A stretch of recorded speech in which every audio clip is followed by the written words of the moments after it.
About 1815. This is a Rococo border from about 1790.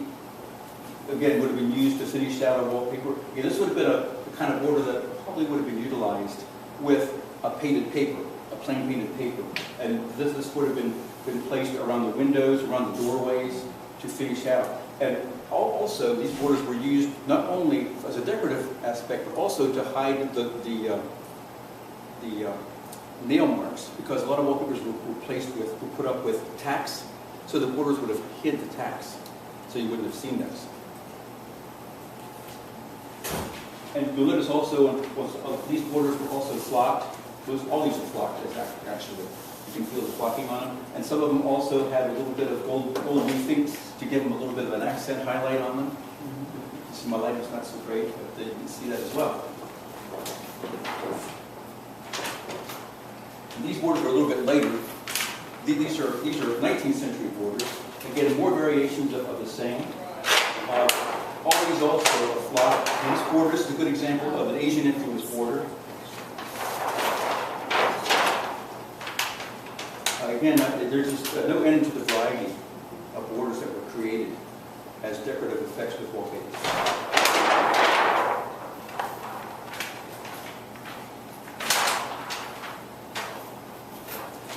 Here's another new decorative technique that was invented by the French. This is a French engraving. This is a plate engraving that incorporates an allegorical picture along with block printed wallpapers around the picture. Now this is a French Regency, about 1818 to 1825. A new technique along with the toile technique I showed you. This incorporates that same technique utilizing the engraving technique in wallpaper.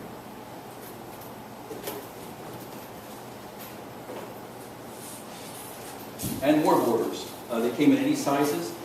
Here again, I'm showing you that the fact that imitating fabric is still very, very important. This is about 1820, 1815, 1820, incorporating the fabric technique, the tied fabric technique, along with the carved architectural border. And this is a very bold. This is a little bit later. This is a British border, and this again shows a very, very elaborate block printed border imitating carved wood as a molding.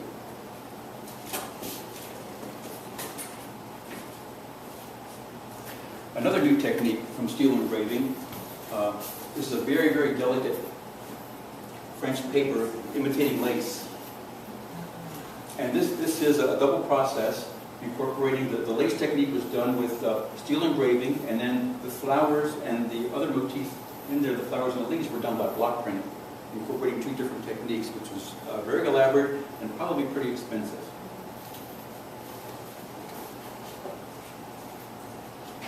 And here's another example of the same. Again, also French. Different colorway, but a different design also.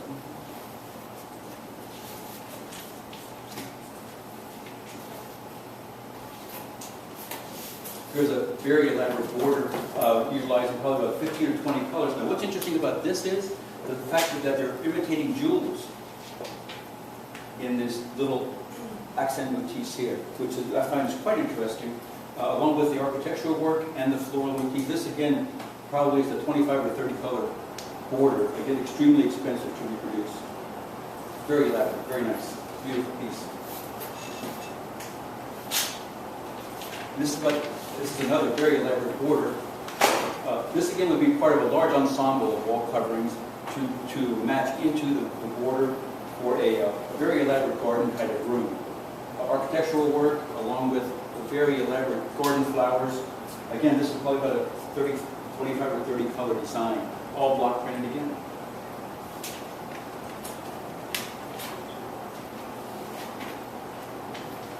Another architectural border utilizing a fabric technique.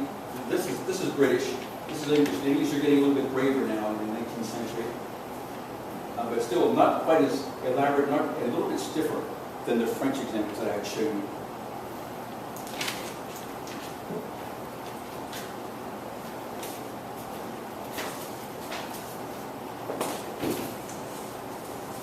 Okay, this is getting into the mid-19th century now, what I'm showing you, and This is getting into the Industrial Revolution in Europe, and this is a French machine printed paper. Machine printing papers came in Europe in about 1838 to 1840. They were invented, well, if I read a British book, it was invented by a Brit. If I read a French book, it was invented by a Frenchman.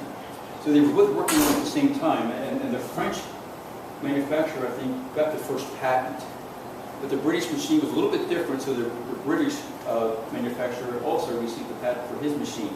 And those machines were widely used after 1840 in Europe, and about another 8 or 10 years they were brought over here to America, and American wallpapers were then produced by machine at that point. This is a French paper, and this is also, embossing became very, very important, because again, because of the Industrial Revolution, many different techniques were now done not by hand any longer. And this design was printed on a very, very soft metallic ground. And so you can see the emboss was placed on the ground in order to simulate silk fabric. Just beautifully, beautifully done. Now this is what we can do. This is a design, this is about 1845, 1850. And I have reproduced this design using our screen print technique and brought this up to date. Now this is our raised print technique that we utilize with our inks. So it feels like fabric, almost like a flocked fabric, and we printed it on a very, very soft metallic ground. And as you can see, that the scale of the design is quite different, because everything we create has to fit our machinery. And this type of machine is 27 inches in width, and we print 2 of those, which is 54-inch width. So this has to be 27-inch width and 25 inches in height to fit our screen print machines. So that's a little bit about how we reproduce. We get a lot of technique, and we can get a lot of similarity to the original design. But then again, incorporating texture, incorporating a little more technique, we can bring that design up to date so it's not nearly as stiff and almost simulates a fabric.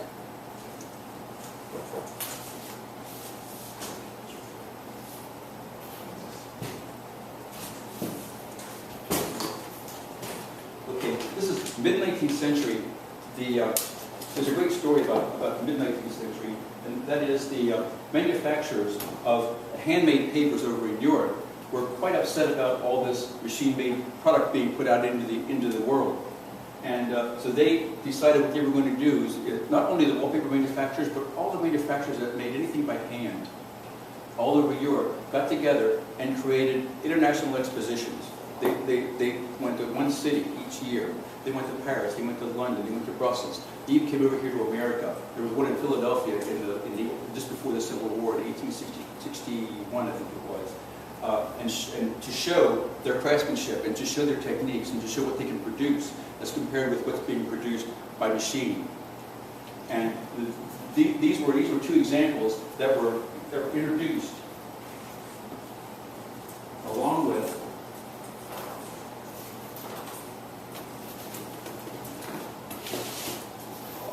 with these papers. These are very, very elaborate block printed papers. Again, this is mid-19th century. And these craftsmen were still producing this craft from 200 years before. And again, they were introducing such beautiful, beautiful work. This is French. These are all French designs here. And they were an assemblage of the same motifs, incorporating borders, sidewalls, corner pieces, and elaborate ceiling pieces. So they were going all out to show the public what kind of work was still being done as a craft, rather than something being made by machine, which was quite different.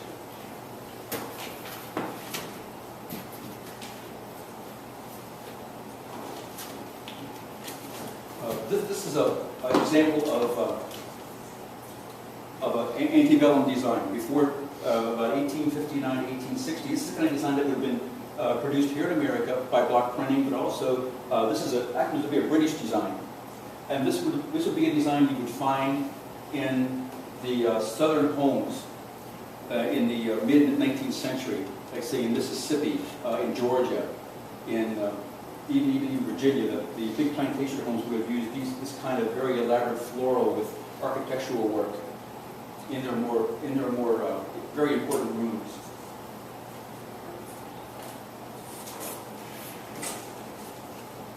This technique, this Gothic technique, also was a very, very important technique. Again, utilizing the carved wood technique along with very, very bilious color, very important color, again, to brighten up a room. And again, this is very similar to a lot of the Gothic cathedrals and Gothic churches that were carved in Europe in the Middle Ages, actually. And the Gothic architecture was still being brought into the 19th century, keeping the popularity of that technique very prominent. These are some naturalistic designs. This is an actual hand-painted design from France from about 1875, and these kind of designs were getting very, very popular. This is more of a watercolor technique, and we made this into a wallpaper as well.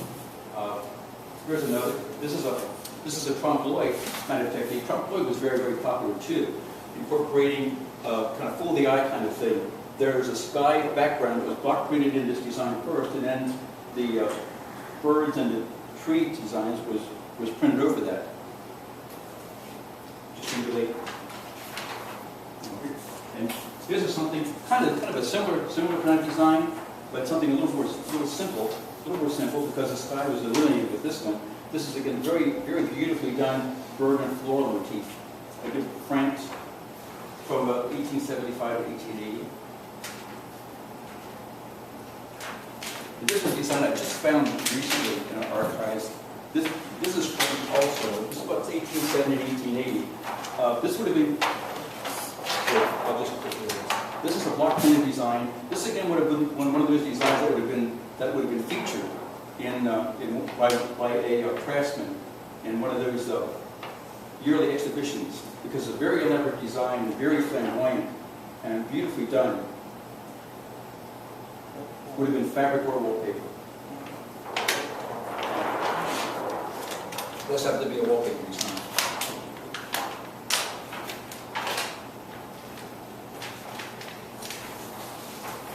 This is a machine-printed example of one of those murals I was talking about earlier, about the early 19th century murals. This is late 19th century, but this is a very good example. This is an English example, and this is probably about a 24 or 25 color design printed on a machine, which is really very, very elaborate. And this is a wallpaper simulating a mural. Beautifully done.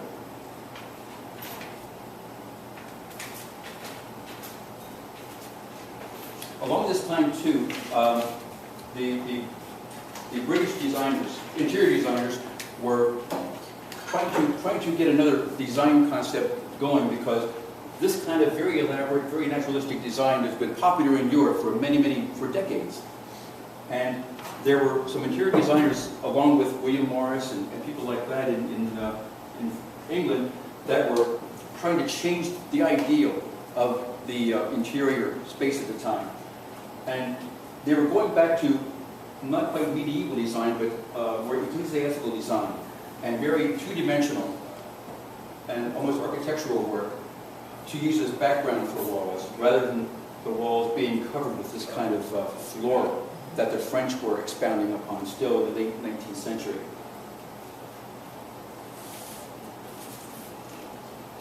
And speaking of this kind of work, this is also a French block print from about 1875 to 1880.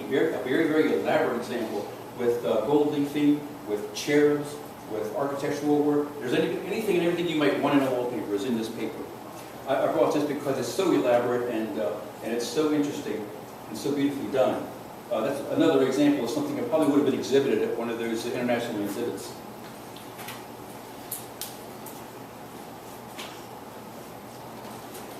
Here's another late 19th century trompe-l'oeil design of a sky, beautifully done, that was machine printed. This is probably French, and the French are very innovative, and great color, and great naturalistic expression in this design, almost like a painting. Just beautifully done.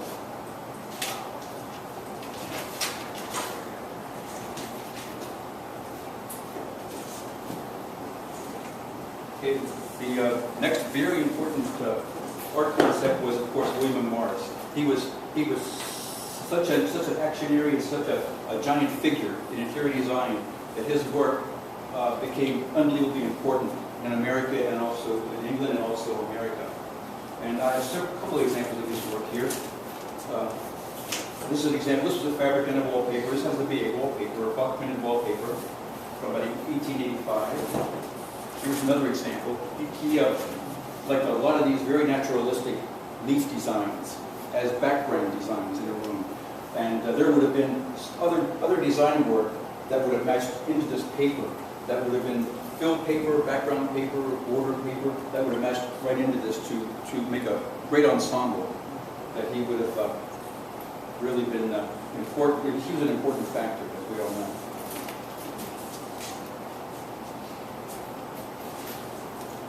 This is another British design. Another British design that this is a technique of block printing and embossing. And the background, I don't know if you can see this very well enough, the background is a gold leaf background. This is a very elaborate, very beautiful technique. It's a combination of block printing and embossing. I mean, this is a new technique of the time, about 1880, 1885, by a gentleman who was a very prominent designer in England. His name was Baskin. And he was very influential, along with William Morris. This is a very Japanesque influence. Again, the Asian influence still in the 18th century was very, very important to wallpapers and fabrics, to interiors.